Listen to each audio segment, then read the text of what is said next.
Yes, of course. Burl Bearer. I've known a few writers who were rogues and vagabonds. And I'm Roger Moore. I didn't supply the microphone. Live from gleaming, streamlined, state-of-the-art studios of Outlaw Radio USA, nestled in our secret bunker somewhere in the Los Angeles area.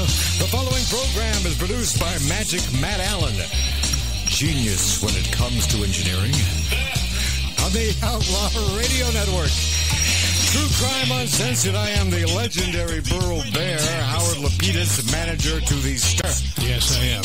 He am what he am. Mark C.G. Boyer, our fact checker. Hello. And you know, there's what we call a cult of celebrity. It exists in all genres, all facets of life. And somehow celebrities are better people, more complete people. And I endorse this view because, after all, I am a celebrity. Burl, what is it you're doing? I'm talking about the cult of celebrity, which even exists among killers. Are celebrity killers.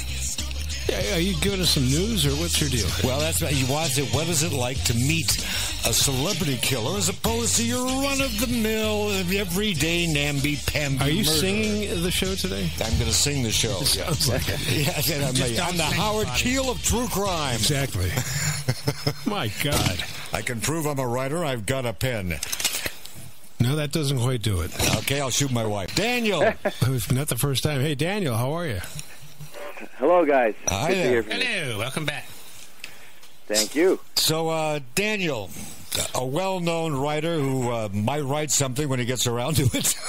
But also holds the record. Yeah, and the 8-track tapes. No. Jesus. Did you do an 8-track tape joke? Yes, I just did. I'm going to do a quadraphonic joke later. That'd be good. Well, So Daniel holds the record for the guest coming back in the shortest period of time.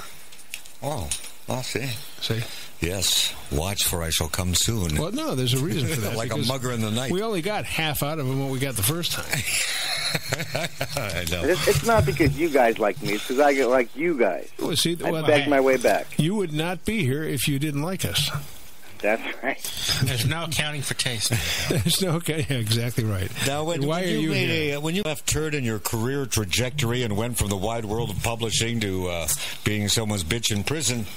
Now, it was crime I was shooting for, not bitchery. Oh. But, Did you succeed at either?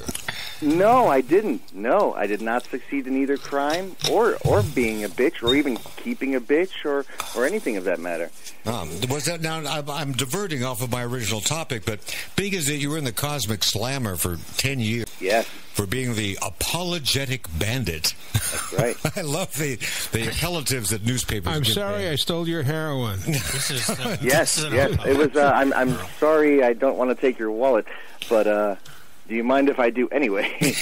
You're a guy that came up through fairly decent means, and then found yourself hooked on drugs, as they say, and then you found yourself in the hole financially, and then you found You know yourself. how long, Burl? How long does it take, Burl? To go from an upper middle class existence with an upwards trajectory to mugging somebody, How long? it took 1 year and 9 months. Wow. So on the That's how quickly heroin works. well, I thought it would be quicker. To be perfectly honest. Well, with I you. had some resources that others don't. I had to burn through those first. Oh, there you Oh, go. that makes So when you started your robbing career, Yes, it lasted a week, my robbing career. that was it. But go on. No, I wonder what that felt like for an upper middle class guy to all of a sudden hold somebody up. I mean, what did that feel like? It was absolutely terrifying because I was scared to do it, and it was absolutely demoralizing because I was doing something I really, really didn't want to do. How much did you get? How much you get? Tell us about the first one. Go through that. Oh, the first one? Oh, it's such a shameful incident because having worked in books, the field of books my entire life, I struck what was closest to it, and it was a bookstore, of course. Oh, Perfect. Yes. So you walked in the bookstore. They didn't even think I was serious. They thought I was joking. Did they know you? No, they didn't know me. I chose a feminist bookstore. Oh, good. I support if you that. got it in drag, it might have been more convincing. That's funny. Well, You're funny no. today. they were obviously nice people, and I hated doing this. And I actually told them support your local bookstore, hoping to make them feel good. But I walked out of there with a couple $100, and I got onto a bus, and I couldn't believe that I had really done this. Did you have a weapon?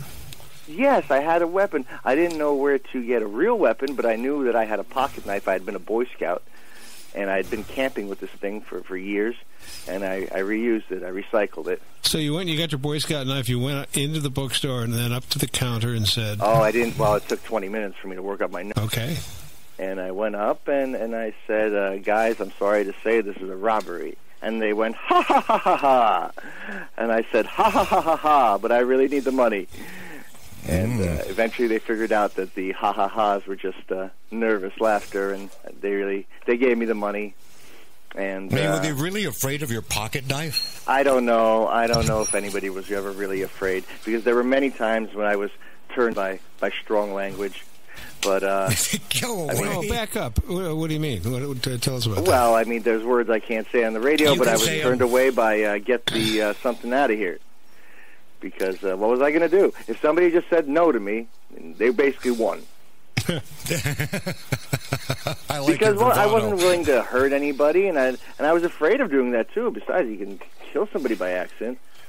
It's bad enough that I was scaring people. Yeah, you were. This week cost you 10 years? It cost me 10 years because I was convicted of 5 counts of this, and I served 2 years for each one. Wow. And the guys from the first bookstore, they testified against you? I believe that one got wrapped up into all known and unknown. Oh, okay. So when you went to prison, because you were there for 10 years, didn't anyone want to make you Mrs.? No, I have to say, if you read my Sex in Prison article, which is probably one of my bigger ones, it got like 900 page views. It's not really like that. It's not so much forced as it is friendly. I mean, usually guys who become victims of that are the guys who don't have resources and they're hungry and they want to get high, and somebody who's a more experienced prisoner knows how to wheedle it out of them, wheedle their butt out of them. In 10 years, I didn't see any cases of forcible rape. This is not to say that it doesn't happen, especially in other. I mean, I'm in New York State, where perhaps we have a more liberal form of prisoner. I don't know, but in any case, I did not witness forcible rape. I hope this doesn't, because I got some criticism for having said that. Although it's merely the truth, I can't help it if my experience didn't include that. But people didn't like hearing that because they thought I was, minimizing the of that happening. Not a good thing to happen to anybody. No. So I had a friend of mine who was kidnapped and tied to a tree by this fellow who was taking cars for test drives, and then he'd raped the car salesman. And he tied my buddy to a tree, but being as my buddy was a longtime friend, viewer of Hopalong Cassidy, he knew how to hold his wrists together so that he could get out of the restraints and got away. However, the newspaper didn't print that he got away with raped, and he came to work the next day all happy and smiling, and people are looking at him like, gee. Wow. Yeah. But, by funny coincidence, I happen to know somebody who tied somebody to a tree and left them for dead. Oh. Well, left them to die, really. Maybe it's the other side of this story. No, I don't think so, because this guy was from upstate New York. Oh. And when you say upstate New York, where do you mean? The tree tire, he was probably up towards Buffalo. That's where he was. There were lots of woods. Which is my hometown. Howard, was that you? Amazing. Yeah. So the reason the guy had tied his enemy to a tree is over love. His ex-girlfriend was this guy's new flame. He wasn't too pleased with that. So he took him at gunpoint to the woods. He tied him to a tree, and he put a gag in his mouth, and he left him to die. It's a pretty horrific thing. And the only thing that saved him was a mountain bike, because a neighbor, and there aren't too many neighbors around here, he had gotten a mountain bike for Christmas. And he was so excited by his present that he did the unorthodox thing of taking a drive through the snowy woods on his brand new mountain bike. And he came across a human being strapped to a tree with a gag in his mouth. And saved the victim's life. How long was he there?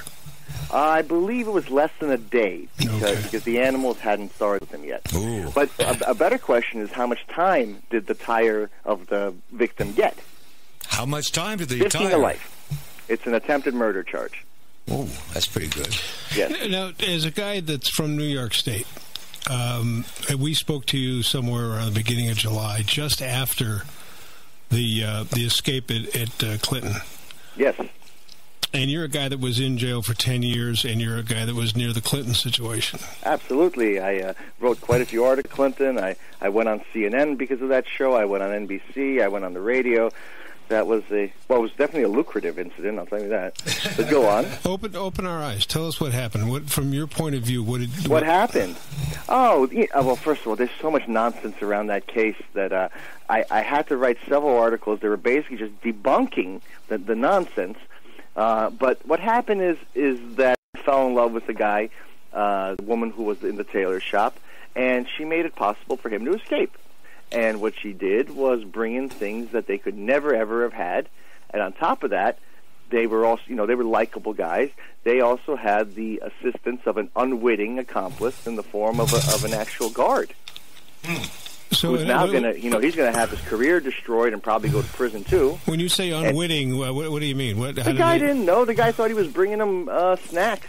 He thought he was bringing them little favors. He didn't really bring them. What was he bringing them? What was he bringing them? Seriously. Well, he ended up bringing them some tools so that they could wire their cells without fuses. Now, this is an interesting thing because the prisoners were experienced enough to know about how to do this, how to wire a cell so it doesn't blow the fuses every time you cook, right? Mm-hmm. Now, here's the thing, though. The officer also was familiar with this and knew that this was necessary. And he even wanted them to do this because they were cooking for him. And this is not uncommon. They often have venison brought in and cooked, but because, all the cops are hunters. But what he didn't know was that in order to wire a cell, all you need is a piece of aluminum foil. You don't need a screwdriver or a file or a hacksaw or anything like that. Because all you do is you wrap the fuse in aluminum foil. Now, the two convicts doubtlessly knew that, but they're telling. So what they did is they got the guy to bring in pliers and a screwdriver and stuff like that, and he also gave them the ability to get behind their cells because there's a catwalk behind there. I'm very familiar with all this because I lived in such cells for 7 years. So everything that they talk about in the news I can picture most vividly. And they got into the prison, and then they had the difficult part of finding a way out of it, and they found it through the sewers. An aromatic exit, to be sure. Yes, but there was so much nonsense added on. For example, I remember they were talking about a heroin ring, and that the heroin ring has to be investigated because doubtlessly it had something to do with this escape. And this is such a deep misunderstanding of what goes on in prisons. Because first of all, every prison has a heroin ring. Every prison usually has 3 heroin rings. One that's run by the Caucasians, one that's run by the Hispanics, and one that's run by the African Americans.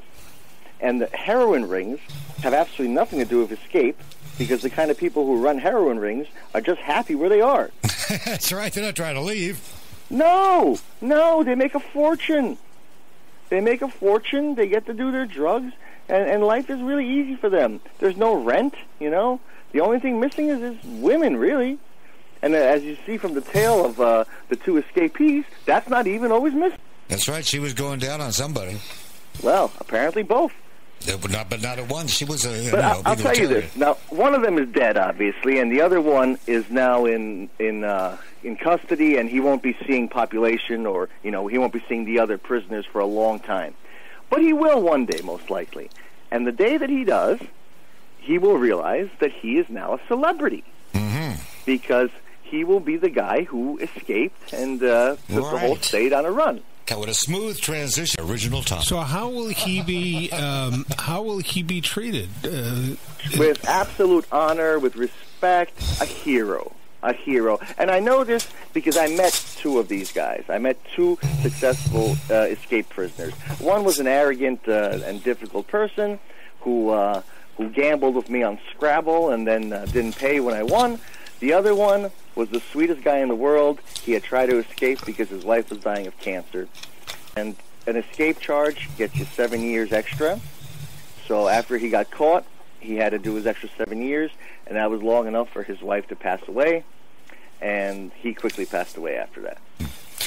So they were two very different types. Now, speaking of two different types, tell us about the celebrity killers. You got to differentiate between celebrities that are recognized by prisoners and celebrities that, as they are understood by the world, because prisoners have their own celebrities. People who you and I, or at least I at one point, wouldn't know. You know, and there's different ways of putting it. The term is names that ring bells, you know, or guys that shut down yards.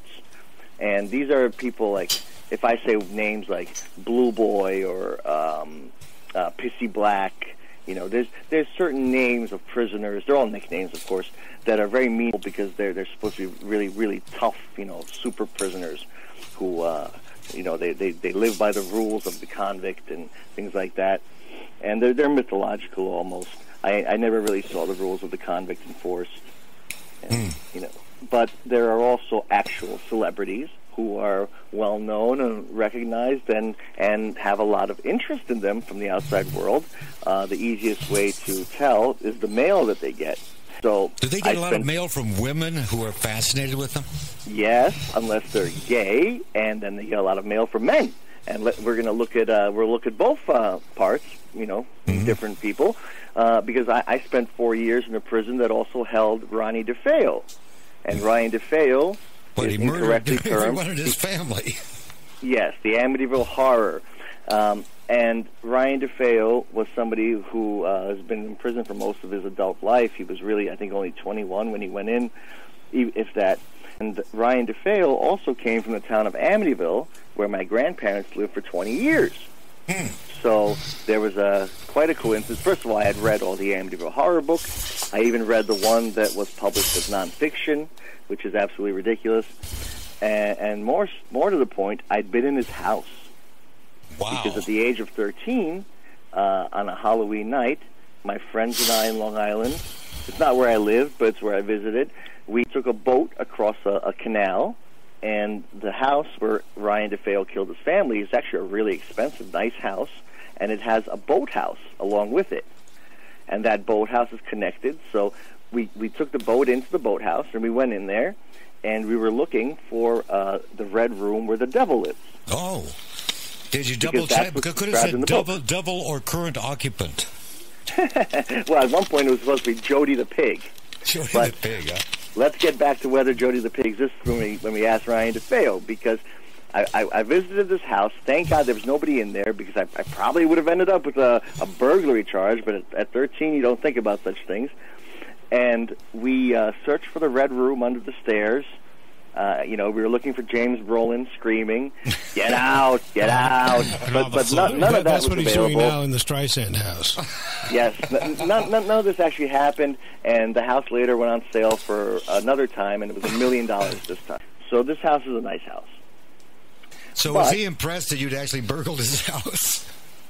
No. I was not burglarizing anything yet. But when I reached Greenhaven, which is the prison where I spent my first 4 years, I was immediately told, hey, this is the prison that's got the Amityville Horror.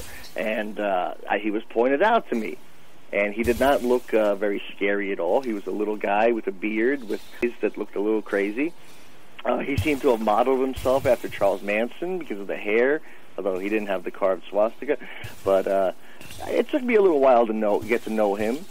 And I eventually did by telling him that I'd also been in his house, except I hadn't killed anyone there. But he asked me what the renovations were like, because he'd read about them. And then we got to talking. And over 4 years, he told me 3 different things about the truth of what actually happened there. Ooh. That's so tell us the truth. Thank you. Well, I have to get to the truth the same way I got to the truth over 4 years, because the first thing I was told was that this was a terrible injustice, because here it is, the mafia killed his entire family, and he has to serve all this time for it. That doesn't sound right. Yeah, well, he had his rationale. His father really was a Brooklyn Italian guy who seemed to have been connected with stuff like that. It just didn't make sense why the mafia would go to Amityville, New York, and kill the whole family. I don't, he never really explained why. And it took him a good year and a half to change the story. I got to know him a little better, although I never really got to know him well. He didn't really do well. He wasn't very good with other people.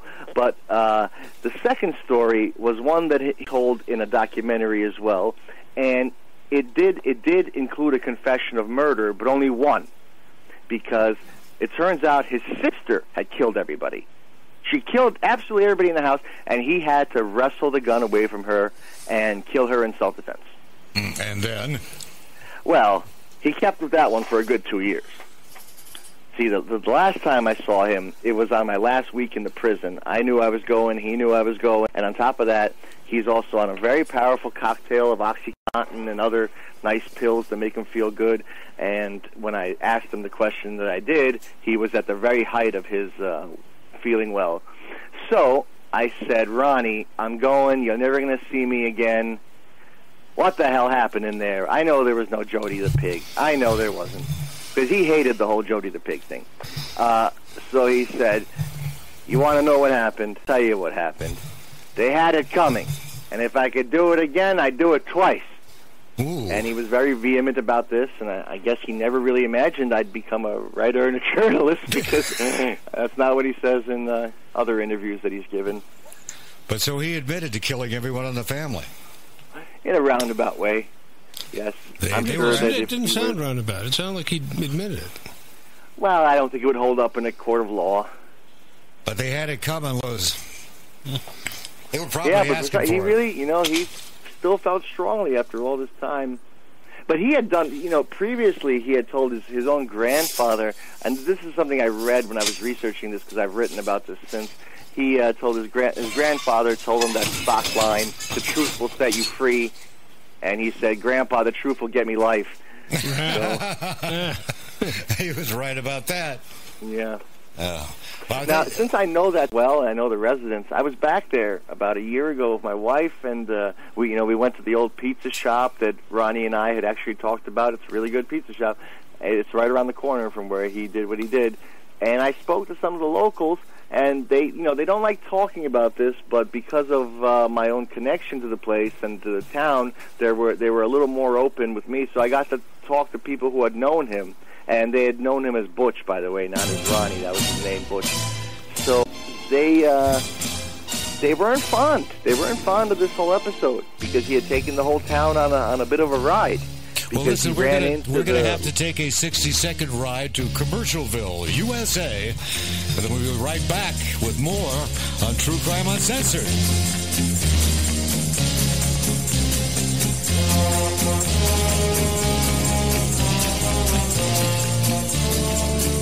Hi, this is Zach Gustine, and if you own a cell phone, and we know you do, ride a plastic pony in front of Albertsons. You are no longer tied to your computer. You are now safe to roam while Barstow's burning, and take Outlaw Radio with you everywhere you go. Grab an Outlaw Radio app from RadioLoyalty.com. The smoking, drinking, interrupting 24-hour party that you follow now follows you. Your cell phone or Apple device is now the easiest way to stay connected with your friends on Outlaw Radio. You know the demons of decadence. Change the way you listen to radio 7 days a week. Now available free at loyalty.com. Just punch in Outlaw Radio. See that, Mart? You stay on script. Hi, I'm the legendary Burl Bear, taking time out of my busy schedule of celebrating my birthday. Yes, today I'm officially old enough to be considered a moss-covered monument. Happy birthday, Burl. Thank you, Matt. Yes, I'm now ready to be carbon dated, which is about the only dates I'm going to get. While you're at it, you can cheer up an old man buying all my books. I don't care if you're completely illiterate and never crack open the covers, but the bookends on your bookshelf bespeak volumes of your erudition and good taste and financial investment. I suggest that you buy Man Overboard, the counterfeit resurrection of Phil Champagne, a true story of fraud, deception, trickery, lies, and fine prime rib. And if this true story is actually a pack of lies, at least the lies are well packaged. Whoa, thank you, ladies and gentlemen. Thank you.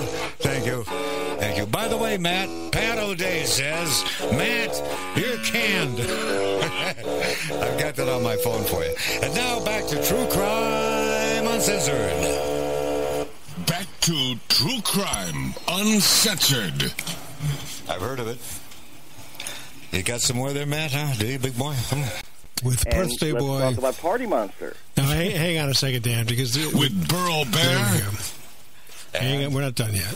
We're not done yet. We have to go through this laborious process. Birthday Boy Burl Bear. Yeah, a living legend of my own mind. And Howard Lapidus. Thank you so much. Thank you. Right here. And Mark C.G. Boyer. It's me. Our fact checker.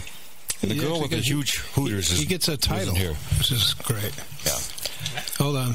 Okay, hold All on. the pause and static here, and you're not here, and I guess. No, just hold on. Is there another line you It's gotta- this. We're doing this because it's Burl's birthday. You 70 today? Is that right? No, I'm 68. You know what 68 is, don't you, compared to 69? What? That's you, do me, and I owe you one. That's right. Advertising. Thank you. You're very welcome. I like that. I tell you, that's why I like being 68.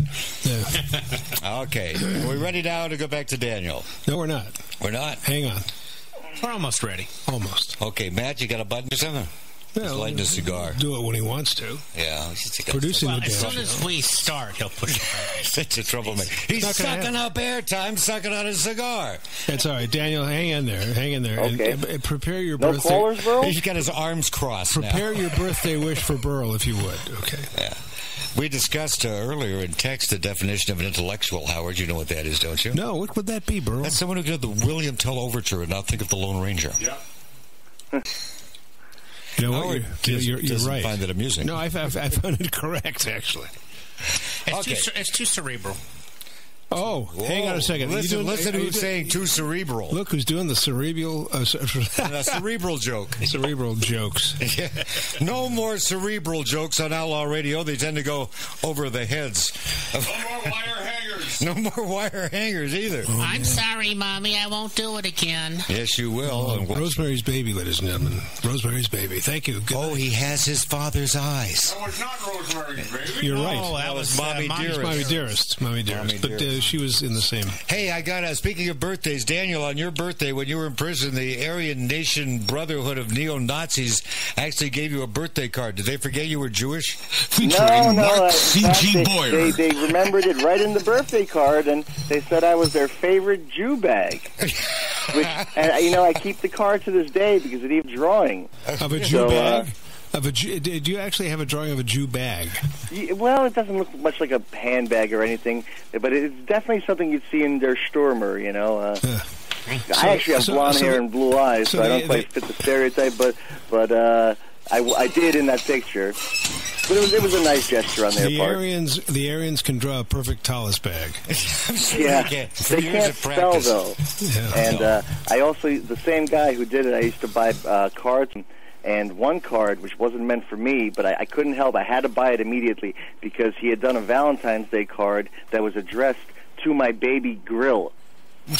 And, you know, I don't grill much myself, but I figured one day I would, and it would be better if I had this card in case I had to send it to my He probably has a grill. tattoo with misspellings also. Oh, I saw many of those. Is that right? And what was seriously, was there a funny one that you can share with us? there were so many that we used to game called Find the Worst Tattoo, and I won it with the example I'm about to tell you.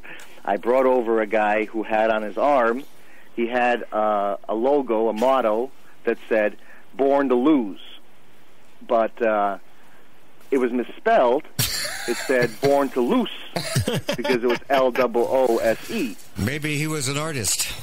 Yeah, either an artist or someone with gas problems, or either way, he had this tattoo now for 40 years, so he was well aware of the misspelling and took it with a good sense of humor. You know, he said he was a loser in twice prison over. for killing the guy who gave him the tattoo. No, although there were some things I saw that definitely, I mean, some of the portraits just looked like horror. You know, there were caricatures, and yet they were meant to commemorate the deaths of parents and things like that.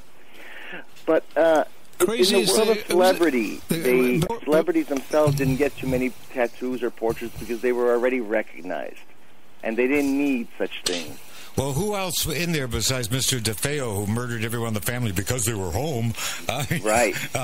Who else was in it that was famous? Well, I'll just briefly mention that I didn't get to meet the one I wanted, which was David Berkowitz. I only saw him through a window once. Although I can tell you that he's got an enormous scar where somebody tried to saw his head off. Ooh.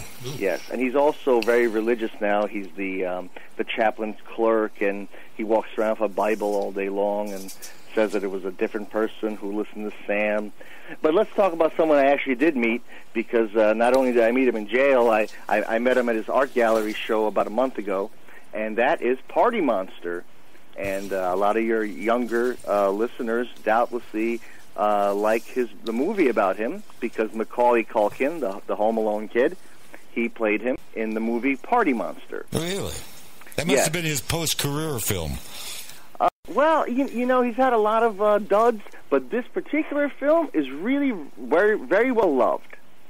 And it depicts Manhattan in the 90s, you know, as bad as it gets. It's like a Babylon of drugs and weird sex and costumes. Boy, I should visit it more often.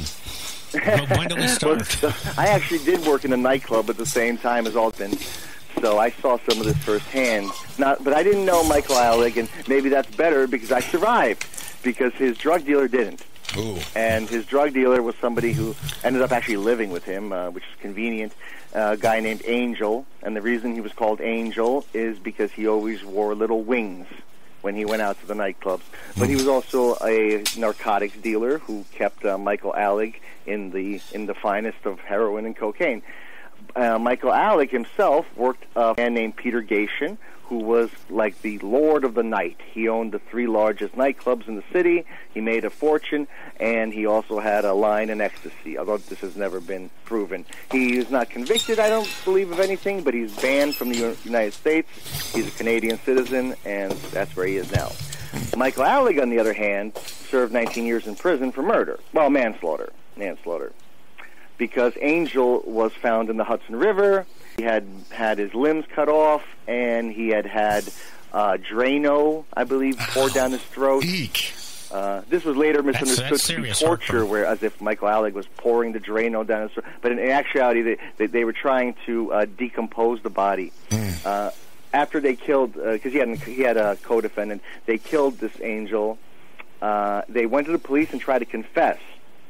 But Michael Alec is very gay, very slight, very affected, and the cops just didn't see it. They didn't believe it, and he was known for his stunts and things like that and pranks, and they figured this was another one of them, and they didn't accept his confession. Daniel, what's the difference between gay and very gay?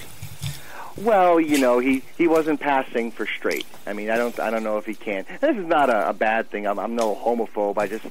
I'm trying to describe him for you. You know, if you think of the stereotypical, the lisp and the softness in gesture. I got it. And I wasn't pointing a finger. I really was wondering, because you dealt with. In other words, he appeared to be stereotypical. Yeah.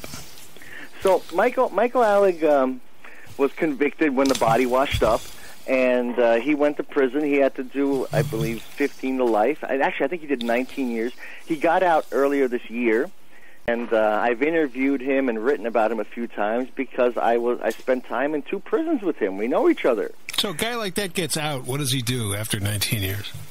Well, he's done pretty well. What he's done is while he was in, he was writing and painting, and I'm a harsh judge of these sort of things because I write myself professionally, obviously, and I have to say that he's a very good writer, surprisingly, because he seems a little flaky and everything, but he's not. He's pretty good.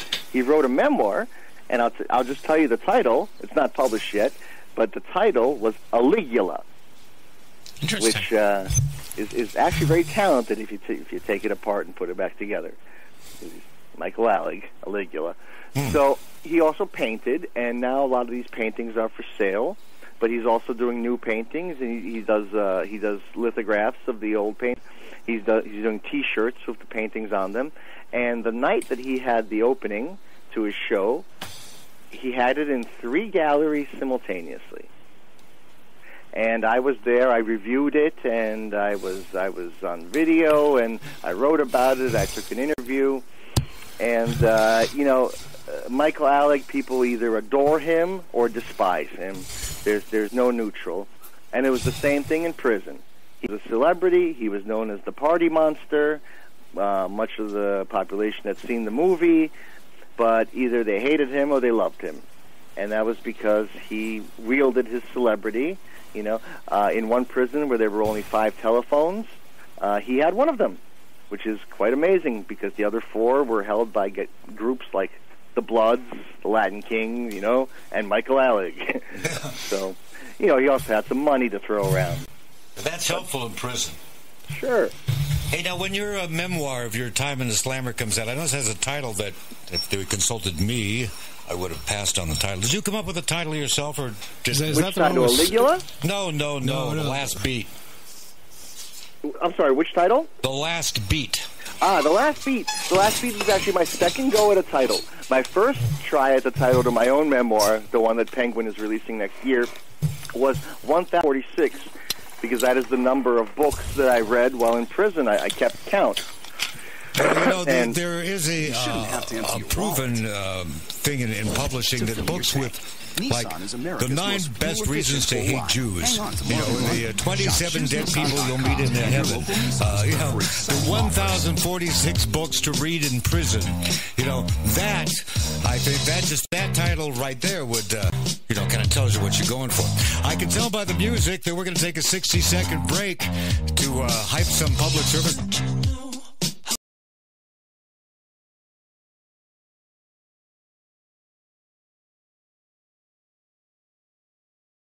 Frank Hagan, the gay guy from Outlaw Radio. If you own a cell phone, and I know you do because you probably got Grindr on there, but it's time for you to add another app. That app would be for Outlaw Radio, through the courtesy of RadioLoyalty.com. My suggestion is that you upload that app for free, mind you. Yes, totally free app. In order to be able to listen to us, the Demons of Decadence, every Saturday afternoon from 3 to 6 Pacific Standard Time or Pacific Daylight Time. And you'll have the opportunity to listen to us smoke, drink, and interrupt each other, which we do a really good job of doing. So once again, RadioLoyalty.com to pick up your free app, Outlaw Radio. Once again, this is Frank. So get off a Grindr and get on to Outlaw. Nice.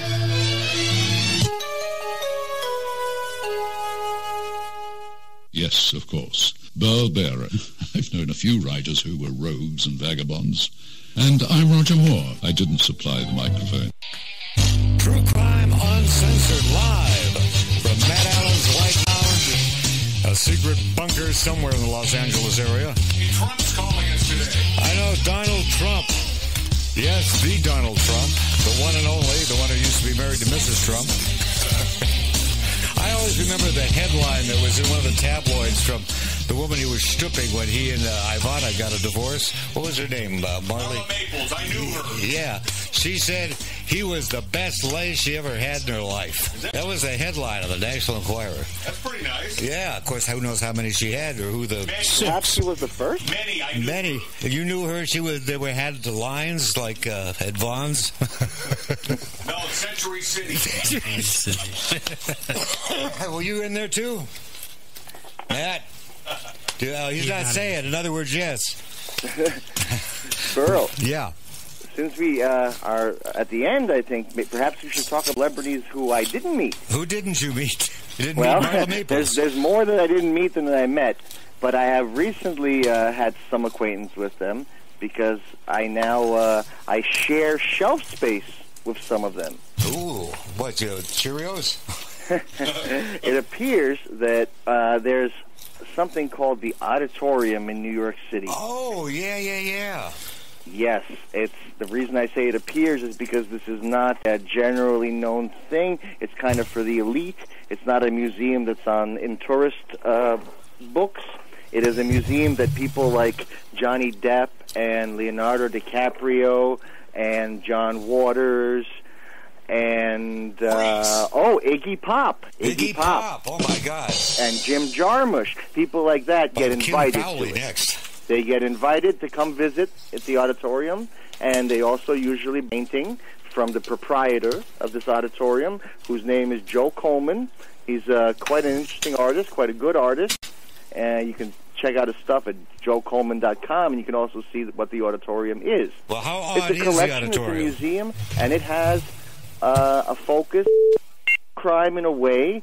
There's certainly a lot of pieces that would be pure true crime. I mean, there's Charlie Manson's letters. There's a lot of other stuff from some really nasty people, John Wayne Gacy and things like that.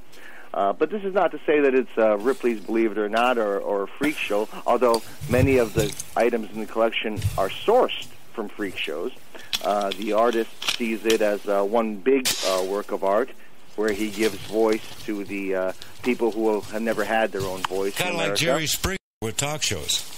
In a sense, but it's a little than that. There's also, I mean, if you remember the movie Freaks from the 30s, do you remember the half man, Johnny Eck? Yeah. I held his shirt in my hands. Really? When I visited, because I was inducted into the museum as an exhibit, which I'll explain in a moment, but I held this performing shirt, which was cut off at the bottom. But it wasn't cut off, it was sealed off, because he didn't want his malformed end of his torso to drag on the floor. If unsightly build-up is giving this your was dog a powerful relic, to hold in my hand. And right nearby, the artist Joe, who put this together, he has a saint. He has a reliquary of a Catholic saint that has I believe it's a tibia, a bone in it, from a saint whose name I forgot. And he's making a comparison to say that this shirt is as much of a relic of a power emotion as the reliquary. Well, so it depends on where your emotions are linked. What triggers it for you? Well, that's interesting, isn't it? What does trigger things like that? I mean, does it have to be good or bad? How about just powerful? I mean, hey, if I saw the Lone Ranger's mask, whether it was Clayton Moore or John Hall, doesn't matter. It's still going to evoke something. That's true. Now, the thing is, though, is that if you don't know it's the Ranger's mask, I don't think it would mean as much. Wouldn't mean that means that the captions in the museum are just as important as the art. But the truth is, and why I certainly agree with the artist, that it's much more than a freak show but a work of art, is that the exhibit really does interact with the viewer. And I certainly felt it. I read the letter of a cannibal there, a man named Albert Fish, who was once known as the Brooklyn Boogeyman. And it was that terrifying because he confesses to eating, preparing, murdering a little girl, and he definitely wants to make a point that he didn't rape her.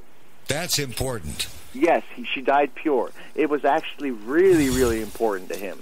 And it's interesting because I believe there's a big article about Mr. Fish in a recent issue of Serial Killer Quarterly, every serial killer's favorite quarterly magazine. It is that time to mention that magazine. It is time to mention that magazine. Which is, Daniel, the craziest thing. It's a gorgeous. Have you seen that, Daniel? The magazine? Yeah, Serial Killer Quarterly. Is it for serial killers or about them? I don't understand. It's about them, and it is beautifully designed. It's edited by Lee Mellor, and I write for it, as does Catherine I don't know, Ramsey. bro. I write for Newsweek. Do you think I'll still write for Newsweek if I write for Serial Killer Quarterly? Oh, by the way, well played. Well played, sir. I don't know. It could be the same thing. I'll tell you, the Serial Killer Quarterly is visually and editorially, I think, almost a little bit better than Newsweek. Perhaps. You go on. The article that will be about the auditorium, which will include some wonderful pictures, care of my wife, I believe you have one. Yes, you've generously shared that with me, but I haven't shared it with anyone else because I don't want to violate anybody's, trumpet blasting. Well, I already filed the article, so it's the things I saw there were fascinating. But like I said, I wasn't just a visitor; I was an exhibit. I became an exhibit. You're officially an exhibitionist. We're going for funny now. So I did not join the shelf of Charlie Manson and Albert Fish or Carl Panzram and all the other scary people. I went on the apologetic bandit shelf. I'm sharing my space with a Stetson. Stetson used to belong to a man named Wild Bill Carlisle, who was from Wyoming. He was from Philadelphia originally, but Wyoming is where he robbed trains. He was one of the last train robbers in America, and he was also a gentleman train robber because he wouldn't take money from women and children or servicemen. He also made an exception for servicemen. and he was a beloved figure. Nevertheless, he did 17 years in prison. Well, of course. So how would he do that? He would stop the train somehow? I don't think they the trains, because stopping the train would get him caught. He would probably do it in motion and then jump off the moving train. In fact, that's what he did, because he also hurt himself while jumping. You think? But he was on the run for a long time. They ended up spending something like 100 times more than he cost the people, and then he was caught. And he did his 17 years. He became best friends with the chaplain. In fact, the day he got out of prison, what he did was he had dinner with the chaplain, his best friend, as he put it. And then he had a motel. He built a motel in Casper in Wyoming, and it became a destination in the 50s. Yeah, for tourist people who had long memories. We robbed all the tourists except the servicemen and the women. Yes. So his hat is in the museum, in the auditorium, and right next to it is my ponytail. So you cut off your ponytail and gave it to the auditorium? I cut off the ponytail in 2010. 7 years into my... Because I hadn't cut my hair for 7 years in prison, because it's not so much of a fashion statement as... It was very difficult to get haircuts because they were very popular with the other prisoners, and you'd have to bribe your way into getting one, and I just didn't want to deal with it, so I grew a ponytail. But 7 years later, it became unwieldy. There you go. So finally, I braided it up nicely, and I cut it off and sent it home to my wife, and she held on for a while. Now that I'm home, and she can, fondle my hair all day long, she doesn't need it anymore. But the auditorium was willing to take it. So, hey, I Joe gotta Coleman. ask you a question about your beloved wife, who, by the way, is hot. Because I've seen the pictures of her. Oh, good. What's she wearing? Oh, Burl. I can't say. This is not a. Yeah, no. Here's the thing. You can say, please don't. Okay, but the thing is you can't say anything you want. That's why it's called True Crime Uncensored. But when it comes to describing what your wife is wearing or not at this point, okay. Here it says our producer. Burl will break into a sweat.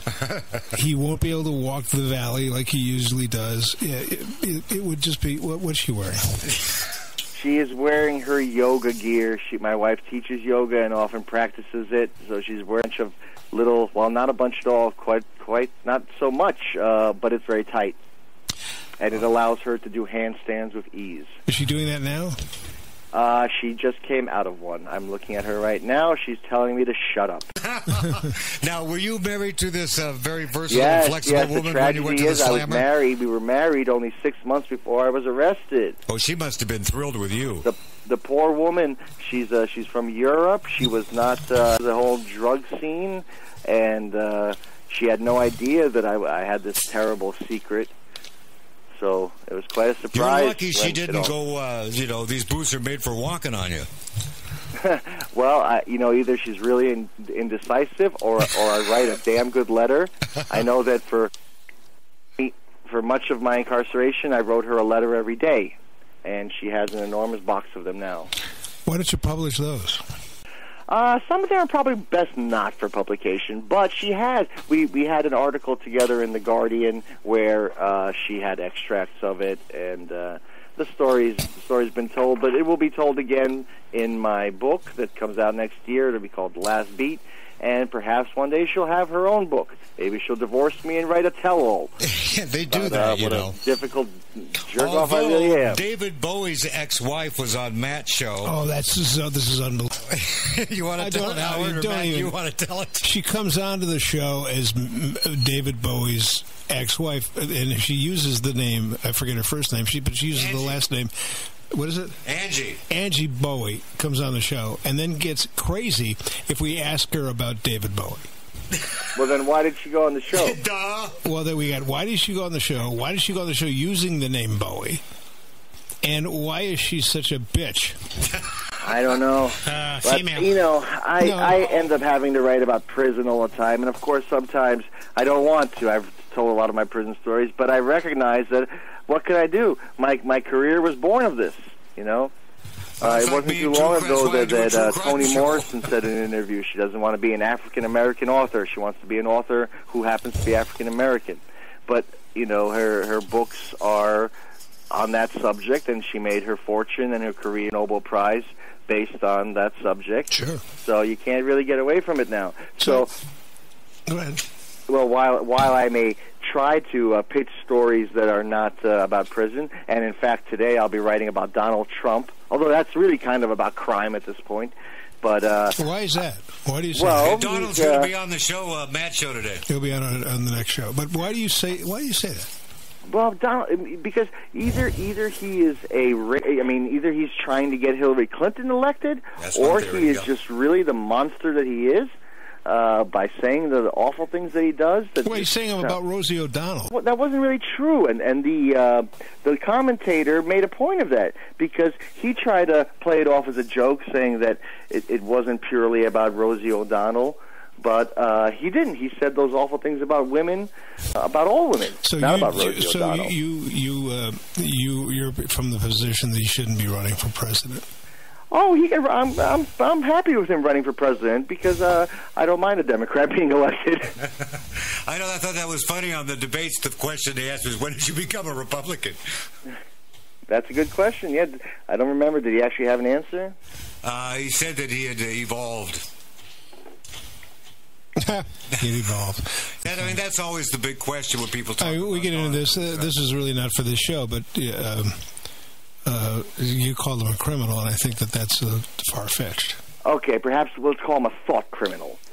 No, like in 1984. No. He's got people talking, and I respect that. I may not respect what he says at times, but I respect the fact that, you know what, here we are talking. And as Americans, we should be talking because this country needs some heavy leadership and heavy conversation.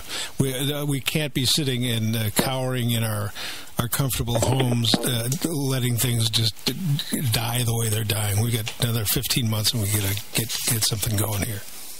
I've said my piece.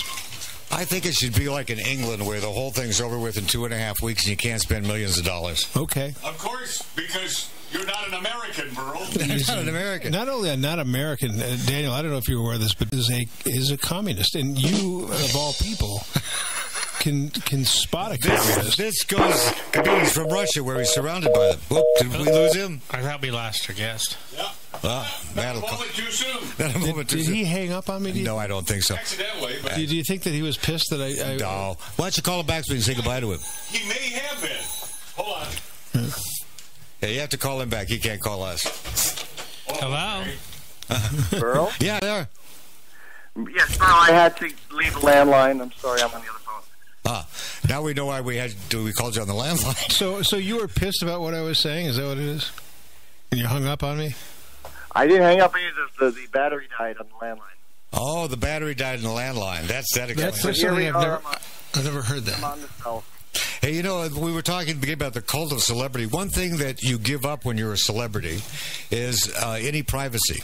And people can have what's called, comment, that they can call me a communist, as Matt does, or as the Winship Custer website says, that I am part of the George W. Bush Saudi royal family Nazi conspiracy. Yeah, okay. You too?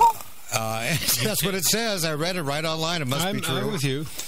So, well, I have one that I'm not trying to top you here, Burl, but I'm Darren Aronofsky's robot zombie. We can't understand a word you're saying. He said he was Darren Aronofsky's zombie robot. You're a zombie. Let me say that again. I am Darren Aronofsky's robot zombie. He sounds like it. You sound like a robot. You sound like a bad robot. You sound, that's all. I don't know who your cell phone dealer or carrier is, but Charles Manson had a better cell phone in prison than you have in New York. That's very legal. Yeah, if I were you, I would go to your provider and say, this is Drek, not Droid, Drek. Say goodbye. Say goodbye, Daniel. We got to go.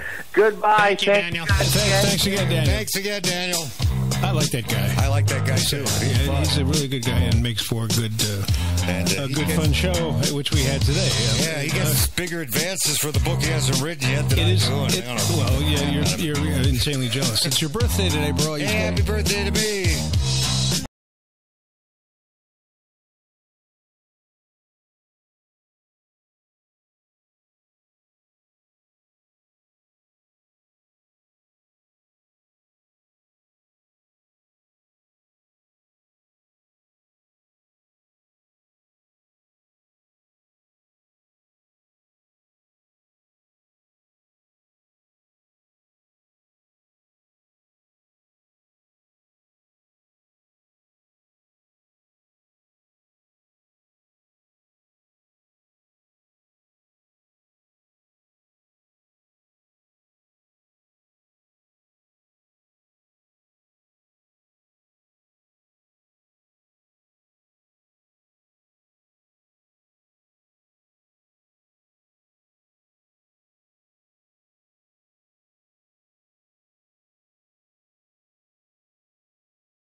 true, and the commentator made a point of that because he tried to play it off as a joke, saying that it wasn't purely about Rosie O'Donnell, but he didn't. He said those awful things about women, about all women, not about Rosie O'Donnell. So you're from the position that he shouldn't be running for president.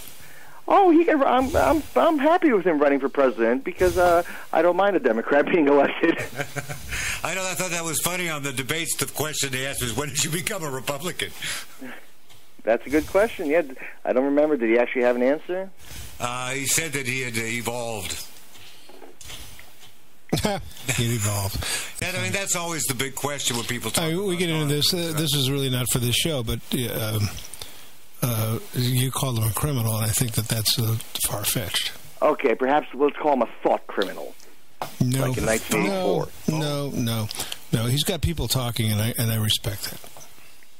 I may not respect what he says at times, but I respect the fact that, you know what, here we are talking.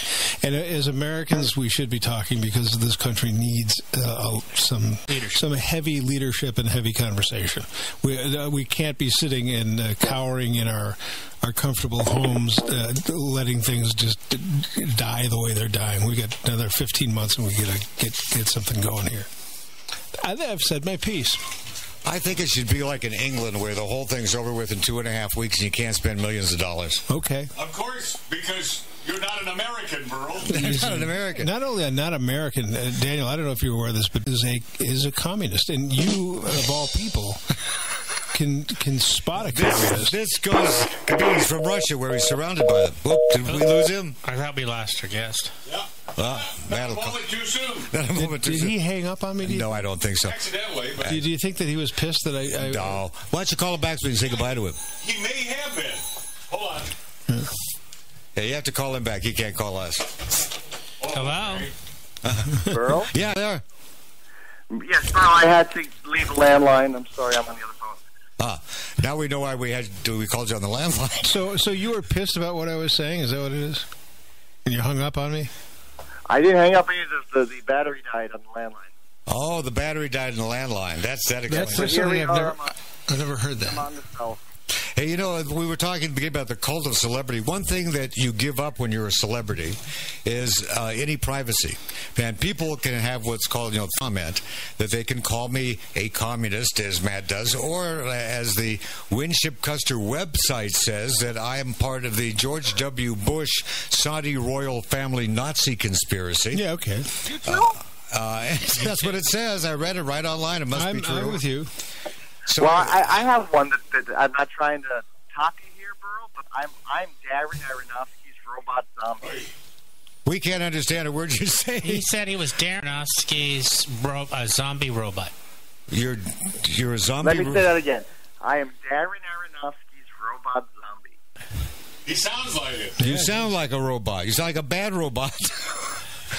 You sound, that's all.